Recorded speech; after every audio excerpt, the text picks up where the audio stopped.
पिछले पार्ट में हम लोग ने लीगल और पॉलिटिकल फैक्टर्स तो देख लिए थे। उसमें से एक पॉलिटिकल फैक्टर में मैंने आपको एग्जाम्पल दिया था कि 1991 में एक पॉलिसी आई थी जिसको हमने नाम दिया था the new economic policy of the year 1991। इस पार्ट में हम उसी पर्टिकुलर पॉलिसी के बारे में बात करने वाले हैं, the new economic policy of 1991। देखो, सबसे पहले तो मैं आपको बताऊं कि 1991 में इंडिया की हालत बहुत खराब थी। डेट था इंडिया के सर के ऊपर बहुत। इंटरनेशनल डेट की अगर मैं बात करूं, इन्फ्लेशन बहुत ज़्यादा था, जनरल प्राइस लेवल बहुत इंक्रीज हो रहा था। मतलब ओवर एंड ऑल इंडिया की फाइनेंशियल स्टेबिलिटी बहुत खराब थी। इन 1991 the economy faced a serious foreign exchange crisis, high government deficit and a rising trend of prices. Government deficit का क्या मतलब होता है? जब गवर्नमेंट की बोरोविंग बहुत ज्यादा हो जाती है, मतलब गवर्नमेंट ने फॉरेन कंट्रीज से बहुत ज्यादा बोरो किया हुआ है। एक और मतलब गवर्नमेंट डेफिसिट का मतलब क्या होता है कि आप जितना एक्सपोर्ट कर रहे हो उससे कई गुना ज्यादा आप इंपोर्ट कर रहे हो। दैट मीन्स आपकी कंट्री दूसरी कंट्रीज के ऊपर बहुत ज्यादा डिपेंडेंट हो गई है। 1991 में ये हालत थी इंडिया की। As a part of economic reforms, the government of India announced a new industrial policy in July 1991. इसको न्यू इंडस्ट्रियल पॉलिसी भी बोलते हैं और न्यू इकोनॉमिक पॉलिसी भी बोलते हैं। Now, what was the broad features of the NEP? NEP मतलब new economic policy 1991। अच्छा, इस पॉलिसी में था क्या वो मैं आपको बाद में बताऊंगा। पहले एक आउटलाइन देता हूं आपको कि what were the broad features of the year 1991's new economic policy. First, D licensing. D licensing, licensing का मतलब तो हमको पता है कि कोई भी काम करने के लिए लाइसेंस चाहिए। ड्राइविंग के लिए ड्राइविंग लाइसेंस चाहिए, इंडस्ट्री ओपन करने के लिए इंडस्ट्रियल लाइसेंसिंग चाहिए। तो डी लाइसेंसिंग मतलब क्या हुआ? सोचो, उल्टा हो गया। ठीक है, तो 1991 में गवर्नमेंट ने क्या किया? गवर्नमेंट ने लाइसेंस रिक्वायरमेंट थोड़ी कम कर दी थी। अब इसका क्या मतलब हुआ? 1991 के पहले अगर आपको कोई भी इंडस्ट्री ओपन करनी होती थी तो आपको एक सीरीज ऑफ स्टेप्स से जाना पड़ता था।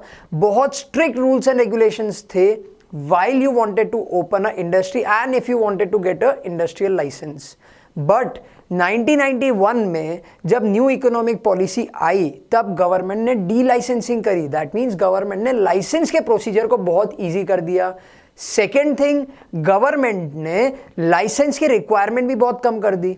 एग्जाम्पल देता हूं आपको, 1991 के पहले इंडस्ट्री ओपन करने के लिए तो लाइसेंस चाहिए, बट साथ साथ में इंडस्ट्री को ग्रो और एक्सपांड करने के लिए भी लाइसेंस चाहिए।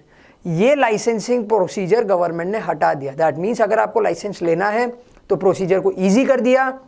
एक्सपांशन, ग्रोथ जैसी अन्य चीजों के ऊपर गवर्नमेंट ने लाइसेंस रिक्वायरमेंट हटा दी। तो इसको हम लोग बोलते हैं D licensing. Second is decrease in the role of public sector. I think we all know that in every economy there are two kind of sectors, public sector and the private sector. Public sector owned by the government, private sector owned by the individuals or the organizations basically, right? So in the year 1991, government decided to decrease the role of the public sector in India. There were various reasons, बहुत सारे अलग अलग reasons थे।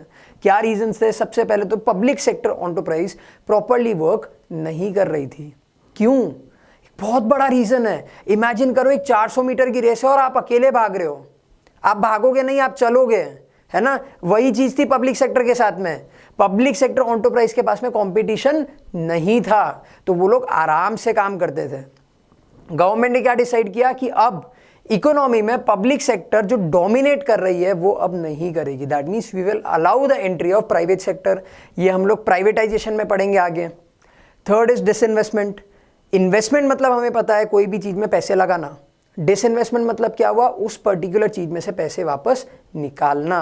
तो disinvestment का मतलब क्या हुआ कि गवर्नमेंट ने पब्लिक सेक्टर कंपनीज में से या फिर गवर्नमेंट कंपनीज में से पैसे निकालने शुरू कर दिए थे। Disinvestment, they were selling the part of government companies और the sick public sector enterprise. ठीक है। Liberalisation of foreign capital. 1991 के पहले इंडियन कंपनीज को अलाउड नहीं था कि एक लिमिट से ज्यादा फॉरेन कैपिटल इन्वेस्ट करवा सके। दैट मींस फॉरेन इन्वेस्टर्स से पैसा मंगाना एक लिमिट में ही अलाउड था। बट 1991 के न्यू इकोनॉमिक पॉलिसी के बाद में वो जो बैरियर्स थे उसको बहुत ज्यादा लिबरलाइज कर दिया था। दैट मींस वो जो रेस्ट्रिक्शंस थी उसको थोड़ा ब्रॉड कर दिया था, रिमूव कर दिया था, लिबरल कर दिया था। Liberal policy of technical collaboration. पहले अगर कोई भी इंडियन कंपनी को बाहर की कंपनी के साथ में टाई अप करना होता था तो it wasn't allowed, but after new economic policy of the year 1991 it was allowed to collaborate with any foreign company. Okay, setting up of foreign investment promotion board. Foreign investment promotion board का क्या काम होता है, इसका full form याद रखना, FIPB. ये बहुत बार आ जाता है, इसका फुल फॉर्म क्या है, फॉरेन इन्वेस्टमेंट प्रमोशन बोर्ड. ये कब सेटअप हुई थी, after the new economic policy 1991. क्या काम था इस पर्टिकुलर बोर्ड का, टू रेगुलराइज और to keep a check on the foreign investment.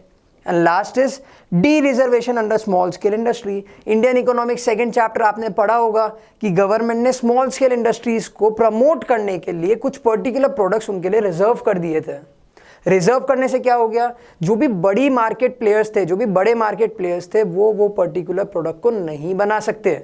उससे क्या हुआ, स्मॉल स्केल इंडस्ट्रीज प्रमोट होने लग गई थी. But after the new economic policy 1991 government ने वो रिजर्वेशन भी रिमूव कर दिया था कि अब कोई भी प्रोडक्ट कोई भी small sector, medium sector, tiny sector या लार्ज सेक्टर के लिए रिजर्व्ड नहीं है.